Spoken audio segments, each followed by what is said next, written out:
ఇటీవల కాలంలో మతపరమైన అంశాలు తీవ్ర వివాదాలకు దారితీస్తున్నాయి. విద్యాబుద్ధులు నేర్పించాల్సిన పాఠశాలలే ఇలాంటి వివాదాలకు కేర్ ఆఫ్ అడ్రస్గా మారుతుండడం ఆందోళన కలిగిస్తుంది. తాజాగా హైదరాబాద్ పాత బస్తీలో ఇలాంటి ఘటనే ఒకటి తీవ్ర దుమారం రేపింది.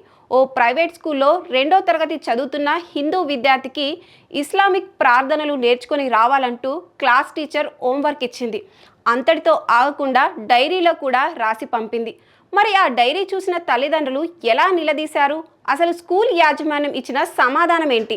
I have recorded what you are telling right now. It is mandatory and it is, wait, let me talk, and it is mandatory on every children's book. Then you should also write that Bhagavad Gita is mandatory. Wait, excuse me, pehle bhi likha tha, strike off kya hai previous paper mein. I am not going to leave this name. Muttam kya kissa, it is not mandatory for, it is not mandatory for us. Get every diary, each and every diary. Yes. Anything like that? No. Then actually teacher రాయడమే తప్పు. రాయొద్దు. ఎందుకు రాస్తారు? ఎందుకు రాస్తారు? By mistake ఎట్లా రాస్తారు? బుర్ర ఉండి కావాలని బై మిస్టేక్ ఎట్లా రాస్తారు? హైదరాబాద్ పాత బస్తీలోని సైదాబాద్ పరిధిలో ఉన్న సక్సెస్ స్కూల్ ఈ వివాదానికి కేంద్ర బిందువుగా మారింది.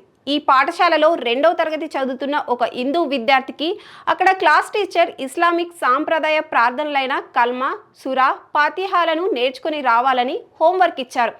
అంతేకాకుండా ఈ విషయాన్ని విద్యార్థి ప్రతిరోజు ఇంటికి తీసుకెళ్లే స్కూల్ డైరీలో కూడా ఆ ఉపాధ్యాయురాలు రాసి పంపించారు. బాలుడి ఇంటికి వచ్చిన తర్వాత తల్లిదండ్రులు అతని డైరీని పరిశీలించడంతో ఈ షాకింగ్ విషయం వెలుగులోకి వచ్చింది. మతం అంటే ఏంటో కూడా తెలియని చిన్న వయసులోనే పిల్లలపై ఇలా మతపరమైన అంశాలను రుద్దే ప్రయత్నం చేస్తున్నారంటూ వారు ఆగ్రహం వ్యక్తం చేశారు. నా పేరు సుప్రియా గౌడ్. మా నెఫ్యూ అంటే మా అక్క వాళ్ళ బాబు స్కూల్ నుంచి నేను పికప్ చేసుకోవడానికి వెళ్ళినుండే అనమాట. స్కూల్కి వచ్చిండో, ఇంట్లో కూర్చుండో, డైరీ చూపించిండో హోంవర్క్ చేయాలని చెప్పేసి. డైరీ చూపిస్తే ఇక్కడ ఏదో రాస్తుందని చూపిస్తే చూస్తే రీడ్ 1,2 కల్మా, ఇంకా రీడ్ ఫతే అని చెప్పేసి కొన్ని ఉన్నాయన్నమాట డైరీలో. నాకు అర్థమైతలే అసలు ఒక అబ్బాయికి 6 ఇయర్స్ బాబు, 2nd క్లాస్ బాబుకి ఈ ప్రాక్టీసెస్ అంది ఎందుకు చేపిస్తున్నారు మీరు? స్కూల్ అంటే క్వాలిటీ ఆఫ్ ఎడ్యుకేషన్ ఇవ్వాలి. రిలీజియస్ ఆస్పెక్ట్స్లో అసలు స్కూల్కి ఏ టైప్ ఆఫ్ ఇది కనెక్షన్ లేదు. If you are giving education just give that. మీరు ఇండైరెక్ట్గా ఇట్లా ప్రాక్టీసెస్ చేసి మేము కావాలని రాయలేదు, మేము బై మిస్టేక్ రాసినామంటే ఎంతవరకు తీసుకుంటాం? ఆల్రెడీ ఫస్ట్ ఒకసారి రాసిర్రు, రీడ్ 1,2 కల్మా అని రాసిర్రు, అది స్ట్రైక్ ఆఫ్ చేసిర్రు. ఓకే పర్లేదు, నేను చూడలేదు, నేను అది వదిలేసిన. ఇప్పుడు ఈ రోజు కూడా రాసిర్రు, ఈ రోజు కూడా రాసి ఫతే చదివియండి, అదేదో సబ్జెక్ట్, ఆ పేరు నాకు కూడా తెలియదు, ఆ సబ్జెక్ట్ పేరు వేసి రాసి ఫతే చదవండి అని చెప్పి రాస్తున్నారు. అసలు వాడి ఏజ్ ఏంది, వాడి రిలీజన్ ఏంది అంటే అదొక టైప్ ఆఫ్ బ్రెయిన్ వాష్ లాగానే ఫీల్ అయినా. నేను వెళ్ళి అడిగినా కూడా. I have recorded what you are telling right now. It is mandatory and it is, wait, let me talk, and it is mandatory on every children's book.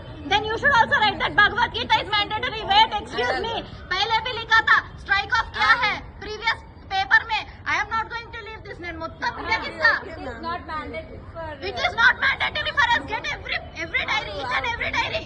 ఈ ఘటనపై ఆగ్రహం వ్యక్తం చేస్తూ మరుసటి రోజు ఉదయమే బాలుడి తల్లిదండ్రులు, బంధువులు మరియు స్థానికులు పెద్ద సంఖ్యలో పాఠశాలకు చేరుకున్నారు.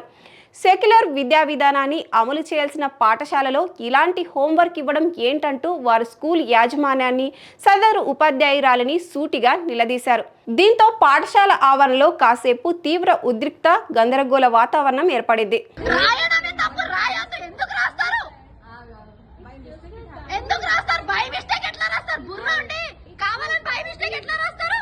చివరకు ఈ వ్యవహారంపై బాధిత కుటుంబ సభ్యులు, హిందూ సంఘాల నేతలు, బీజేపీ నాయకులు సైదాబాద్ పోలీస్ స్టేషన్లో ఫిర్యాదు చేశారు. విద్యా సంస్థలో ఇలాంటి సంఘటనలు పునరావృతం కాకుండా సదరు పాఠశాల యాజమాన్యం టీచర్పై కఠిన చర్యలు తీసుకోవాలని వారు డిమాండ్ చేస్తున్నారు. రంగంలోకి దిగిన పోలీసులు ఎలాంటి అవాంఛనీయ సంఘటనలు జరగకుండా ముందస్తు జాగ్రత్తలు తీసుకుంటూ ఈ ఘటనపై పూర్తి స్థాయి విచారణ చేపట్టారు.